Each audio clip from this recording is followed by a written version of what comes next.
Next question, question number 9. Two similar spheres plus q and minus q charge are kept at certain distance. हमारे पास दो similar sphere है having plus q and minus q charge. They are kept at certain distance. F is the force which is acting between the two. If in the middle of two spheres another similar sphere having charge plus q is kept, then it experiences a force in magnitude and direction as. तो पहले question समझ लेते हैं, easy question है. You have two similar spheres, सिर्फ charges दोनों के अलग अलग है. You have charge plus Q and you have charge minus Q. They are kept at certain distance apart. तो लेट्स से इन दोनों में डिस्टेंस है, for example let's say r. r is the distance between these two. ये plus Q था, ये minus Q है. इसको मैं चार्ज नंबर 1 बोल रहा हूँ, इसको नंबर 2. आगे बोला है इफ इन द मिडल, इन दोनों के बीच में हमने और एक स्फीयर रख दिया एंड इस पे चार्ज कितना है, again charges plus Q. I call this as 3. तो ये जो चार्ज नंबर 3 है वो कितना फोर्स एक्सपीरियंस करेगा और उस फोर्स का डायरेक्शन क्या होगा. So what is the force and direction of force acting on charge plus Q which is kept at the centre. तो क्वेश्चन समझ में आया. What we have is two spheres, charge plus q and minus q. इन दोनों में force कितना है, f. Distance कितना लिया हमने, r. Then you are keeping one more charge at the center. इन दोनों के सेंटर पे और एक चार्ज रख दिया हमने. ये जो थर्ड स्फीयर है, how much force it will experience and what will be the direction of force. तो first of all, इन दोनों का डिस्टेंस कितना आएगा, r/2 and r/2. So this will be r/2 and this will be r/2. तो आपको पता है third sphere पे दो स्फीयर फोर्स लगाएंगे तो there will be force on 3. Total force on 3 will be force on 3 due to 1 plus force on 3 due to 2. Correct. ये मैंने वेक्टर नोटेशन लिखा है. अगर आपको वेक्टर हटाना है तो आपको फोर्स का डायरेक्शन देखना पड़ेगा. तो फर्स्ट एंड थर्ड दोनों कौन से चार्जेस है, पॉजिटिव. फोर्स किस पे एक्ट हो रहा है, 3 पे. कौन कौन लगा रहा है, 1. तो अगर आपको याद होगा F31 इसका डायरेक्शन होता है 1 to 3. तो that is why it was important for you to know directions. Force on 3 due to 1 is from 1 to 3. तो फोर्स F31 इसका डायरेक्शन है 1 से 3. Similarly force on 3 due to 2 is from 2 to 3. लेकिन जब दोनों पॉजिटिव चार्जेस हो तब. यहाँ पे सेकंड चार्ज क्या है, नेगेटिव. तो ये क्या करेगा, ये इसको अट्रैक्ट करेगा. तो force on 3 due to 2 and force on 3 due to 1 both are in the same direction. दोनों का डायरेक्शन क्या है, सेम है. ओके. देन इसका मतलब अगर मैं मैग्नीट्यूड वाइज लिखता हूँ, if I write down magnitude wise, so in this case क्या होगा, in this case total force on 3 will be force on 3 due to 1 plus force on 3 due to 2. Remember अगर एक फोर्स अपोजिट आ जाता तो फिर बीच में क्या लिखते, माइनस. लेकिन दोनों का डायरेक्शन क्या है, सेम. तो क्या लिखोगे, प्लस. तो अब करना क्या है, अब सिर्फ फोर्सेस फाइंड करने हैं. तो force on 3 due to 1 is 1/4 pi epsilon 0 Q1 Q3 upon R13 square. तो पहले तो चेक कर लो, answer is in form of F. F क्या था, F था initial force between first and second. तो initial force between first and second वो क्या आएगा, 1/4 pi epsilon 0 Q1 Q2 upon R square. What is Q1, what is Q1 plus Q, what is Q2 minus Q. तो ये क्या आएगा, minus Q square by R square. तो F आएगा आपके पास. अगर आप F का सिर्फ मॉड वैल्यू लेते हो तो आएगा 1/4 pi epsilon 0 Q square by R square. This is equal to 1/4 pi epsilon 0 Q1 Q3 Q1 plus Q, Q3 plus Q, तो Q square upon R, what is distance between 1 and 3, R by two, तो R by two का square, right. इसको solve कर लेंगे तो ये आएगा आपके पास, नीचे क्या है R by two, R by two का स्क्वायर कितना, R square by four, four कहाँ जाएगा ऊपर, तो you will have 4 into 1/4 pi epsilon 0 Q square by R square. मैंने इसलिए बोला था कि यहाँ पे मैग्नीट्यूड की बात करना, तो mod of F will be 1/4 pi epsilon 0 Q square by R square, मतलब ये आपके पास आ गया 4 into F, clear, this is 4f। कौन सा फोर्स है ये, force on 3 due to 1, similarly force on 3 due to 2 will be 1/4 pi epsilon 0 Q2 Q3 upon R23 का square, 1/4 pi epsilon 0 Q2, what is Q2, minus Q और ये plus Q, तो minus Q square upon what is R23, R by two, तो R by two का square, तो ये भी आ जाएगा आपके पास, force on 3 due to 2 will be minus 4 1/4 pi epsilon 0 Q square by R square, therefore magnitude of force on 3 due to 2 will be plus 4, और ये क्या है F, 4F, करेक्ट। इसका मतलब आपके पास F31 4F है, F32 भी 4F है, और दोनों का डायरेक्शन क्या है सेम, तो total force will B 8F, therefore total force on 3 is equal to F31 plus F32 equal to 4F plus 4F, that is equal to 8F, 4F plus 4F is equal to 8F। Direction क्या आएगा, towards plus Q, towards minus Q, क्योंकि दो ही option है B and C, towards plus Q, direction देखो, ये direction है from left to right, ये नहीं, ये टुवर्ड्स माइनस क्यू डायरेक्शन है, it is not towards plus Q. Force किस पे लग रहा है, थर्ड पे, तो थर्ड पे जो फोर्स है उसका डायरेक्शन पूछा है, क्या डायरेक्शन है उसका, टुवर्ड्स माइनस क्यू, तो what is the answer, option number C. मैं वापस क्वेश्चन समझा देता हूँ, क्वेश्चन इज इंटरेस्टिंग, अच्छा क्वेश्चन है।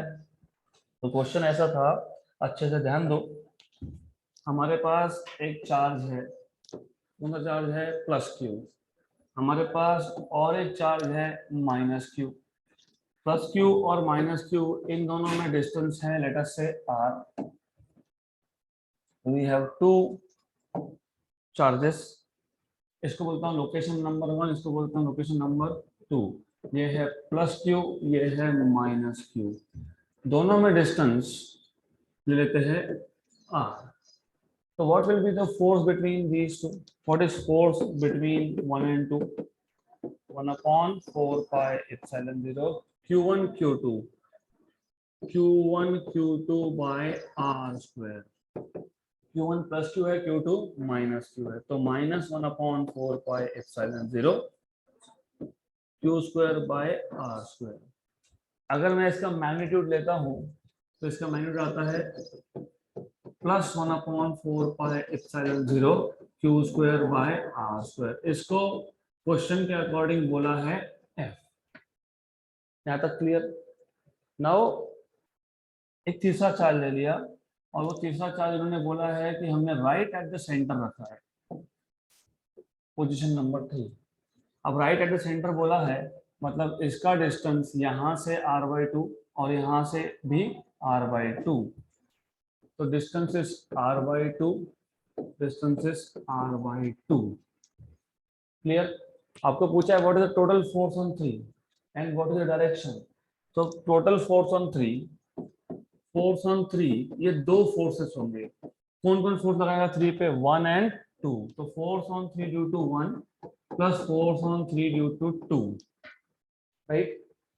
हमको यहाँ पे वेक्टर फॉर्म क्यों लेना पड़ा, क्योंकि force on 3 due to 1 positive charge है और 3 भी पॉजिटिव है, फोर्स ऑन 3 ड्यू टू 2, लेकिन 2 क्या है, नेगेटिव चार्ज है, तो हमको डायरेक्शन देखना पड़ेगा, force on 3 due to 1 force किस पे लग रहा है? 3 पे। कौन लगा रहा है? 1। कौन सा फोर्स है? रिपल्सिव। रिपल्सिव मतलब धक्का देना, राइट? पुशिंग अवे मतलब 1 से 3। तो ये आ गया force on 3 due to 1। Force on 3 due to 1, ये 1 से 3 होता है, हमको ऑलरेडी पता है, अगर दोनों चार्जेस पॉजिटिव हो तो। Then force on 3 due to 2, it should be 2 to 3, लेकिन दोनों पॉजिटिव होने चाहिए, लेकिन सेकंड क्या है? नेगेटिव। तो ये जो फोर्स है ये भी 2 की तरफ होगा, क्योंकि ये अट्रैक्टिव है, राइट? तो ये अट्रैक्टिव मतलब क्या है?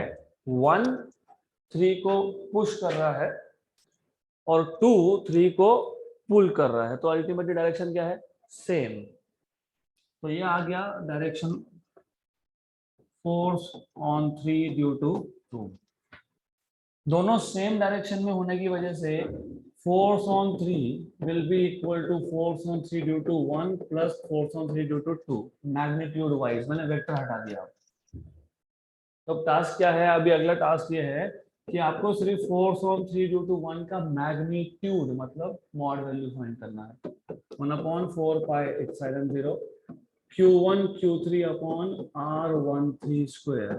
1/4 pi epsilon 0 Q1 plus Q, Q3 plus Q, Q square, distance दोनों में है R/2, R/2 का स्क्वायर R/4, 4 आ गया ऊपर, तो ये बन गया 4F। Similarly, force on 3 due to 2 will be 1/4 pi epsilon 0 Q2 Q3 upon R23 का स्क्वायर।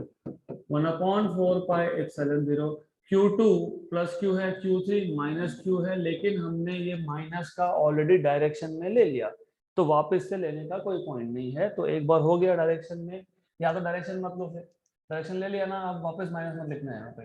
अपॉन डिस्टेंस कितना था? R/2, उसका स्क्वायर, तो ये कितना आ गया? 4F। तो force on 3 will be force on 3 due to 1 plus force on 3 due to 2, ये है 4F, ये भी है 4F, तो कितना आ गया? 8F। डायरेक्शन क्या है दोनों का? टुवर्ड्स माइनस Q, तो towards minus Q, option number C. Next question. A charge Q is divided into two parts, small q and capital Q minus small q. If the Coulomb repulsion between them when they are separated is to be maximum, the ratio of capital Q by small q should be. अब ये same type of question gravitation में भी आता है, 2 बार अलग अलग तरीके से पूछा गया ग्रेविटेशन में। सिर्फ ग्रेविटेशन में मास Q is divided into 2 parts, यहाँ पे चार्ज Q। तो पहले मैं आपको पूरा इसका बेसिक मैथमेटिकल अप्रोच बता देता हूँ और फिर हम शॉर्टकट ट्रिक यूज करके खत्म करेंगे। We will not solve the way I am telling you, जैसे मैं बता रहा हूँ वैसे सॉल्व नहीं करेंगे, लेकिन आपको सिर्फ पता होना चाहिए। देन हमारे पास एक चार्ज है कैपिटल Q, तो I have a charge capital Q। इसके 2 पीसेस हो गए, एक पे चार्ज है स्मॉल q, इसको मैं बोल दूंगा Q1। एक पे चार्ज है capital Q minus small q, उसको मैं बोल दूंगा Q2। ये था कैपिटल Q। तो total charge capital Q is Q1 plus Q2, right? तो लॉजिकली सही भी है, अगर एक पार्ट स्मॉल q है तो दूसरा capital Q minus small q ही होगा। अगर ये 10 कूलम है, ये 2 है, तो ये 8 ही होने वाला है। It's simple, okay. अब what they are telling you is force should be maximum, force of repulsion to be maximum। force maximum होने के लिए force डिपेंड करता है प्रोडक्ट ऑफ चार्जेस पे Q1 Q2 और डिवाइडेड बाय R स्क्वायर। अगर आप क्वेश्चन को अच्छे से पढ़ोगे तो दे आर सेपरेटेड, मतलब डिस्टेंस दोनों में कर दिया फिक्स, तो इस केस में डिस्टेंस को भी ले रहे हैं कांस्टेंट। अगर डिस्टेंस कांस्टेंट है तो फोर्स डिपेंड करेगा सिर्फ 2 चीजों पे, एक चीज मतलब product of Q1 and Q2, right? R constant है, याद रखना, since R is constant, right? अब थोड़ा सा मैथ समझ लेते हैं इसके पीछे का। If I have a function ये अच्छे से समझ लो, किसी बुक में दिया नहीं है तो समझने में प्रॉब्लम होगा। पहले तो what is the meaning of a function. For example मेरे पास अगर y equal to 2x plus 3 या 2x स्क्वायर प्लस 3 ऐसा कुछ है, तो y की वैल्यू डिपेंड करती है x पे।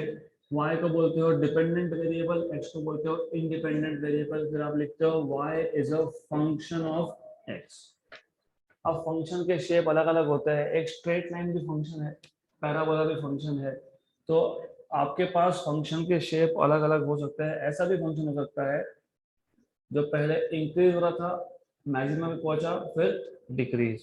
उल्टा भी हो सकता है, पहले डिक्रीज हो रहा था, मिनिमम पे पहुंचा एंड देन इंक्रीज। फंक्शन चाहे मैक्सिमम हो चाहे मिनिमम हो, मतलब मैं एक साथ दोनों कर रहा हूं। हमारे इसमें बहुत था मैक्सिमम, मिनिमम भी बोला होता तो भी सेम आता।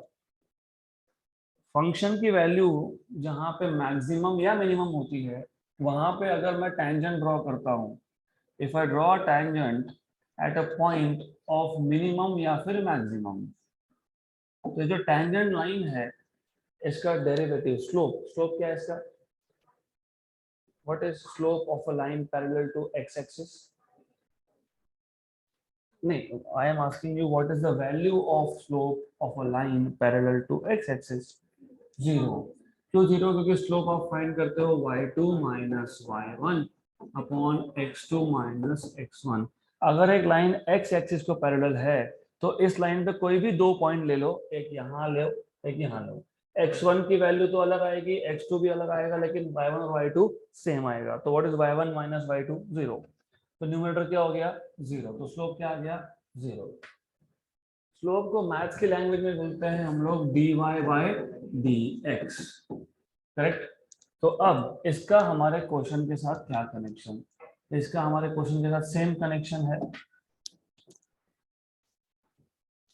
सिर्फ डिफरेंस इतना है, y एक्सिस पे मैं प्लॉट करूंगा फोर्स को, और x एक्सिस पे मैं प्लॉट कर सकता हूं एक वेरिएबल, या तो Q1 या फिर Q2। ये दोनों वेरिएबल है। अगर मेरे पास 10 कूलम का चार्ज था, इसको 2 दिया तो इसका 8 आ गया, इसको 3 दिया तो यहाँ पे 7 आएगा, इसको 4 दिया तो यहाँ पे 6 आएगा। तो दो वेरिएबल है, दो तो नहीं प्लॉट कर सकते हम, या तो Q1 प्लॉट कर सकते हैं या फिर Q2।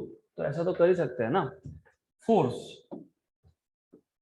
फोर्स आपको पता है, मैं इसको भी यहाँ से हटा देता हूँ। Force between two charges is 1/4 pi epsilon 0 Q1 Q2 upon distance का स्क्वायर। लेकिन Q2 is Q minus Q1, तो F equal to 1/4 pi epsilon 0 Q1, Q2 क्या है? Q माइनस Q1 है अपॉन R स्क्वायर। तो पहले प्रॉब्लम क्या था कि यहाँ पे दो वेरिएबल थे, अब क्या है? एक ही वेरिएबल है Q1, क्योंकि टोटल चार्ज तो कांस्टेंट ही होगा। तो charge constant, distance constant, 1/4 pi epsilon 0 constant, तो एक ही वेरिएबल रह गया और वो है Q1। तो अगर मैं फोर्स अगेंस्ट Q1 ड्रॉ करता हूं, तो जब फोर्स की वैल्यू मैक्सिमम होगी तो उस मैक्सिमम पॉइंट पे स्लोप क्या आएगा? जीरो। स्लोप क्या होता है? dy bye dx। y पे क्या प्लॉट कर रहे हो? f। x पे क्या प्लॉट कर रहे हो? Q1। तो क्या जीरो आएगा? df bye dq1। f पता है? यस। तो अगर आपको f पता है तो derivative of f with respect to Q1, what was f? 1/4 pi epsilon 0 Q1, Q minus Q1 upon R square equal to 0।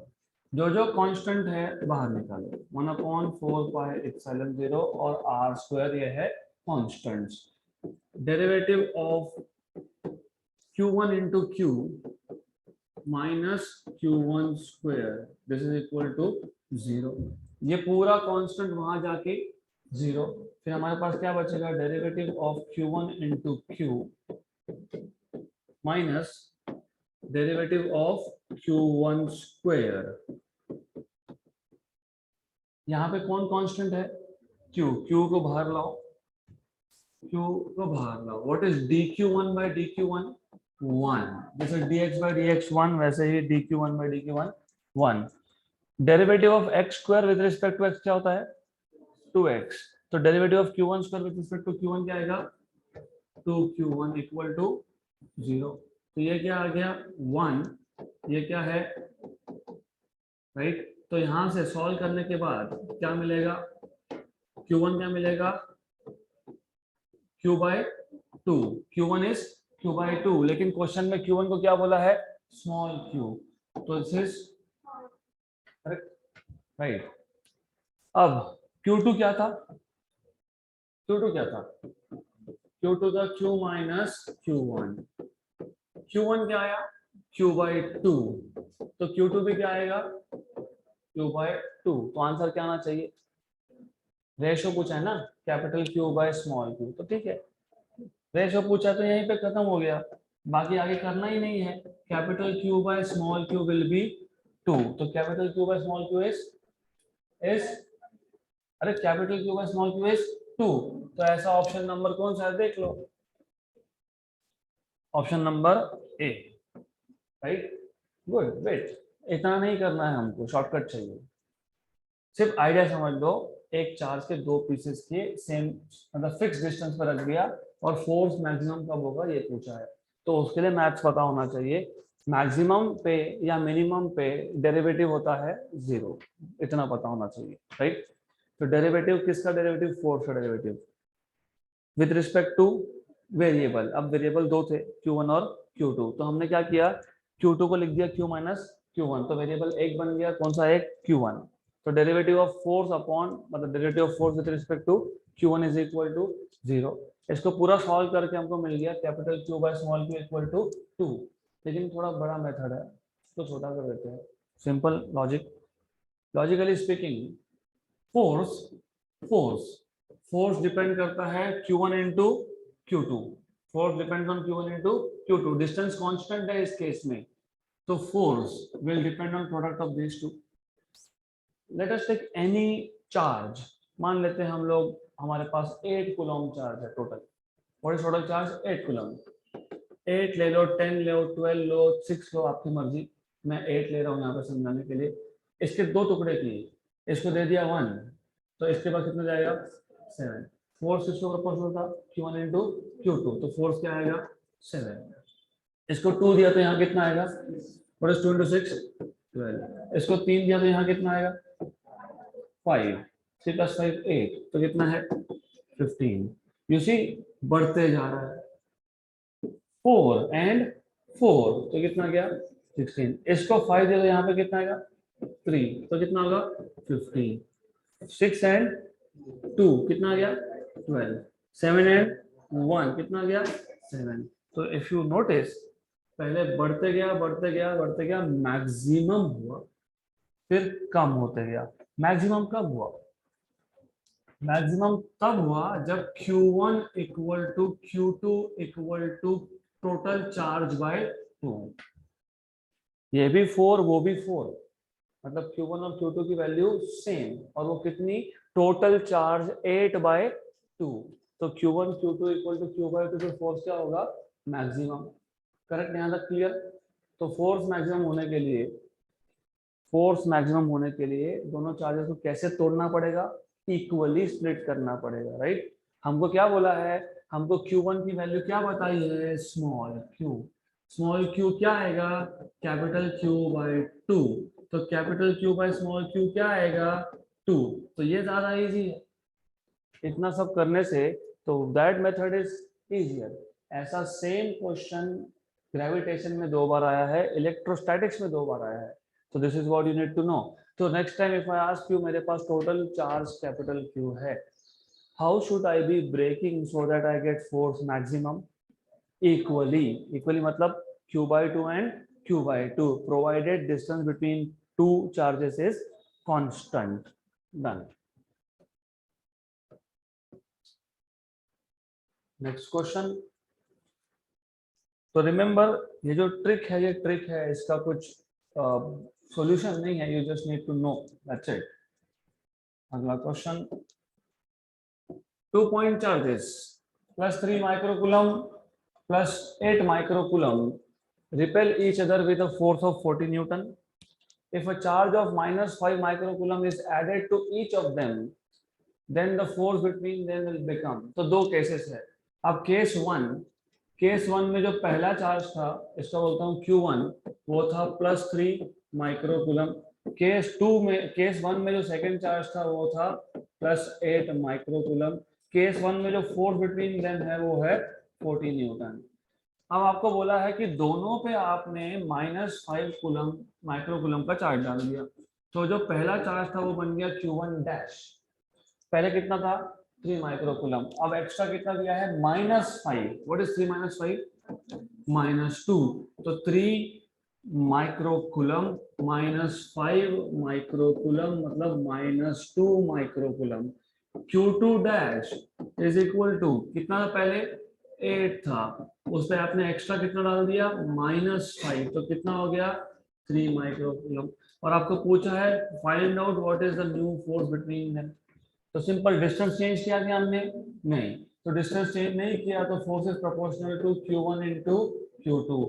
तो F2 by F1। अब थोड़ी कंफ्यूजन यहाँ पे क्लियर होता है, कंफ्यूजन क्रिएट भी होता है, कंफ्यूजन क्लियर भी होता है। यहाँ पे Q1 Q2 F1, Q1 dash Q2 dash F2। तो एक काम करो, इसको F बोलो, इसको F डैश बोलो।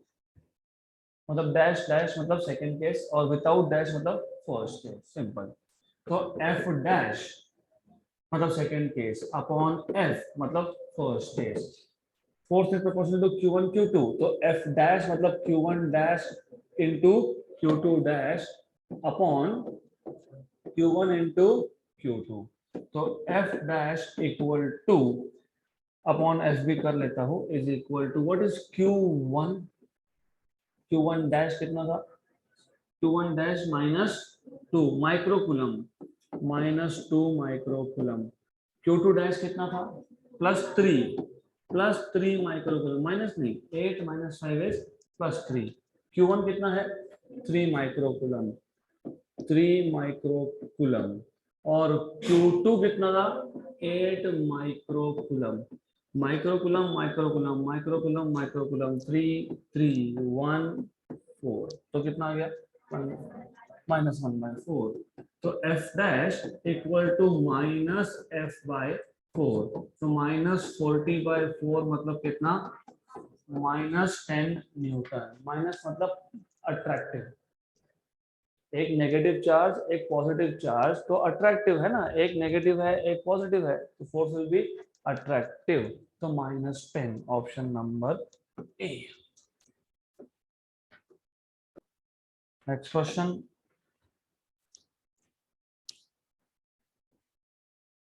electric charges of 1 microcoulomb, -1 microcoulomb and 2 microcoulomb are placed in air at corners A, B and C respectively of an equilateral triangle ABC having length of each side 10 centimeter.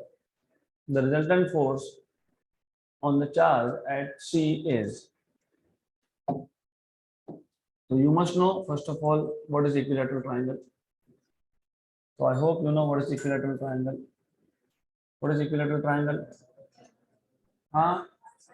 All sides are same in magnitude, all sides है same, और उसके साथ साथ angles भी 60 60 and 60। ये जरूरी है, it is much more important then sides. तो अभी हमारे पास एक इक्विलैटरल ट्रायंगल है, इसके तीनों वर्टेक्स पे चार्ज है, कौन चार्ज है तीनों पे 1 -1 एंड 2 माइक्रोकुलम। तो एक काम करते हैं, नाम दे देते हैं पहले इसको, इसको बोल देंगे ए, इसको बोल देते हैं बी, इसको बोल देते हैं सी। दिस इज सी। यहाँ पे है 1 माइक्रोकुलम, इस पे है -1 माइक्रोकुलम, इस पे है +2 माइक्रोकुलम। +2 है ना? Yes, okay. I will call this as Q1 या QA, इसको बोल देता हूँ QB, इसको बोल देता हूँ QC, सिर्फ नाम दे दिया। और इसका सबका डिस्टेंस है same R and R, and you know this angle is 60। आपको पूछा है what is the force on C, resultant force on C। तो पहले तो ये समझ लो, resultant force on C will be force on C due to A plus force on C due to B। तो C चार्ज पे दो charges force लगाएंगे, ए और बी। यहाँ तक क्लियर? तो अब अगर आपको क्वेश्चन सॉल्व करना है तो पहले डायरेक्शन समझना जरूरी होता है। Force between A and C, ये भी पॉजिटिव ये भी positive, repulsive. Force on C due to A is from A to C, तो force this is from A to C, ये आ गया डायरेक्शन ऑफ फोर्स। क्लियर? ये आ गया force on C due to B. पक्का? ये नेगेटिव मतलब बी पे चार्ज नेगेटिव और सी पे charge positive. Force on C due to B is attractive मतलब सी टू बी, मतलब सी टू बी। गड़बड़ हो जाएगी, थोड़ा सा भी गड़बड़ हुआ तो गए। Force on C due to A is A to C क्योंकि repulsive. Force on C due to B is from C to B because attractive, minus और प्लस। ये आ गया डायरेक्शन। ये किसका डायरेक्शन है? ये है force on C due to B. गलती से भी अगर आपने ऐसा कर दिया होता तो गए काम से। क्यों? क्योंकि ये एंगल 60 तो इसको बोल दोगे 60, वो नहीं 60 नहीं आएगा, वो आएगा ये एंगल। टोटल एंगल कितना? 180, उसमें से ये कितना? 60, तो बचा हुआ कितना? 120। करेक्ट? तो थोड़ा सा भी गलती हुआ तो गए। Resultant of two vectors is along the diagonal, पता है ना? यस। तो हमारे पास जो दो वेक्टर थे, force on C due to A and force on C due to B, इसका रिजल्टेंट है फोर्स ऑन सी, ये होगा अलोंग द डायगोनल। और 11th स्टैंडर्ड में वेक्टर्स में आपने देखा है, अगर दो वेक्टर्स थीटा एंगल पे है एक दूसरे के साथ, if the two vectors are aligned at an angle theta, resultant force is under root of a square plus b square plus 2ab cos theta, minus नहीं, plus 2ab cos theta।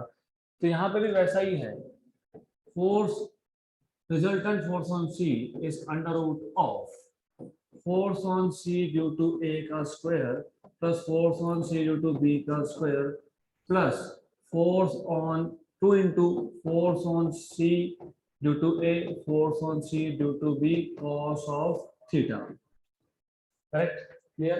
अब से find क्या करना है? Forces. What is force on C due to A? 1/4 pi epsilon 0 QC QA। QC is 2, QA is 1, 2 into 1 2, QC QA upon R का square। but you know what is QC?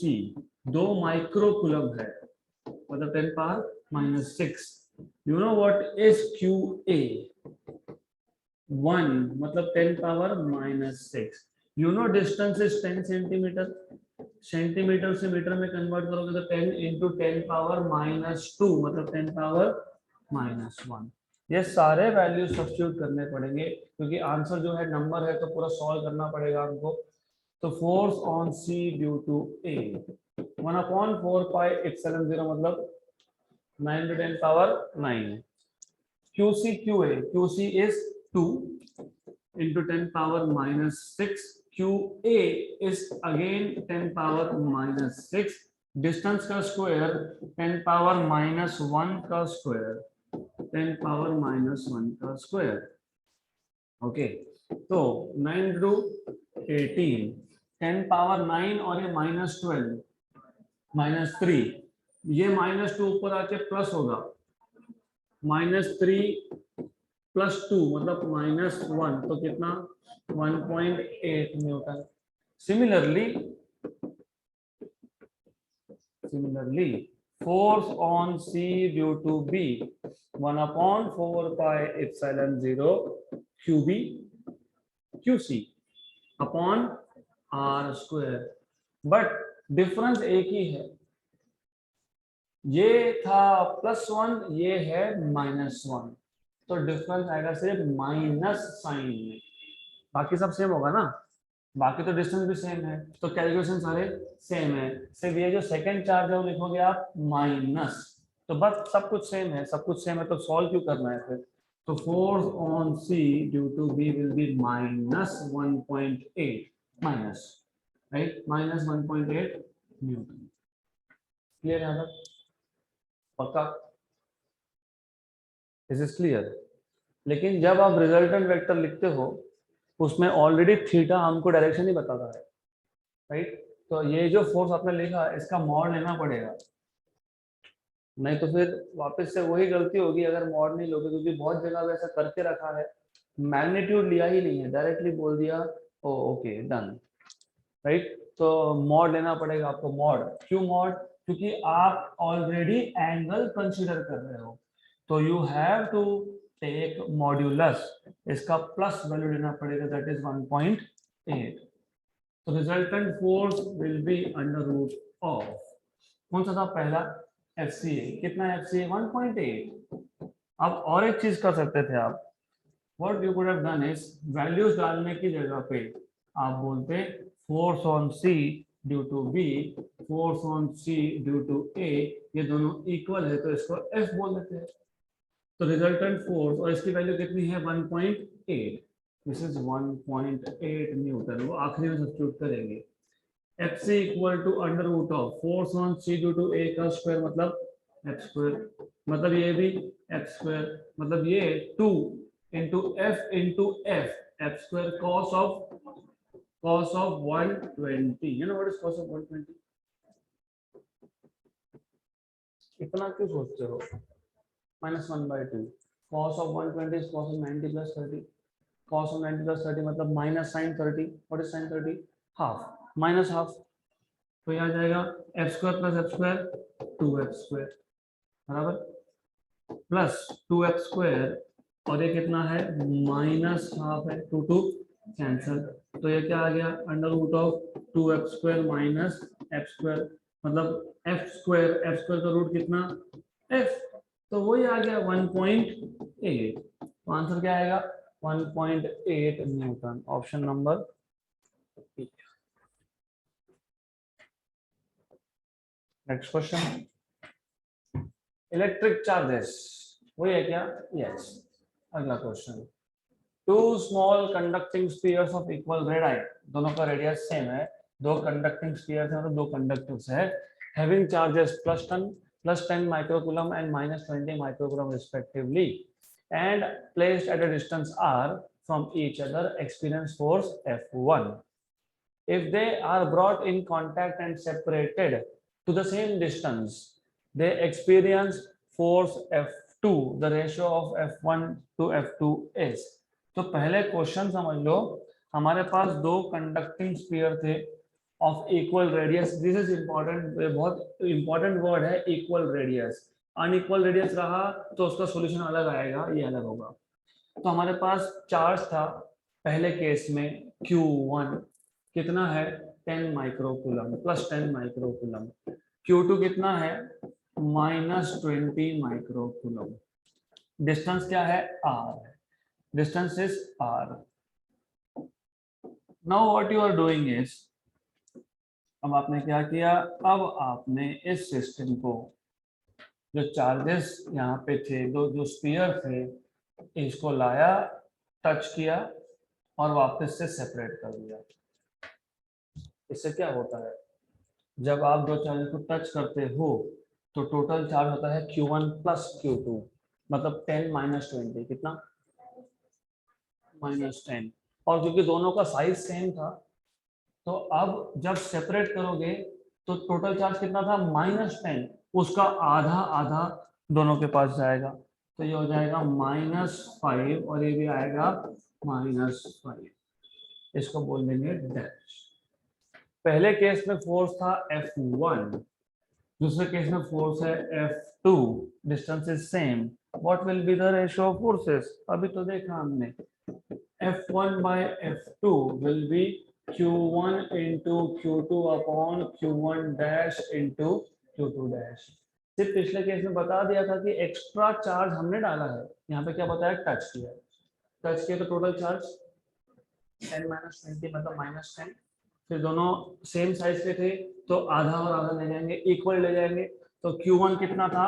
10, ये कितना था -20, micro micro micro micro cancel होगा तो लिख नहीं रहा हूँ। Q1 डैश कितना है -5, ये कितना है -5, तो दोनों के दोनों -5 -5 एंड -5, ये प्लस हो जाएगा, 1 जा 2 जा 1 जा 4 जा 4 into 2 8, और नीचे का तो माइनस माइनस प्लस हो गया, ऊपर का माइनस है तो -8 is to 1, -8 is to 1, option number B.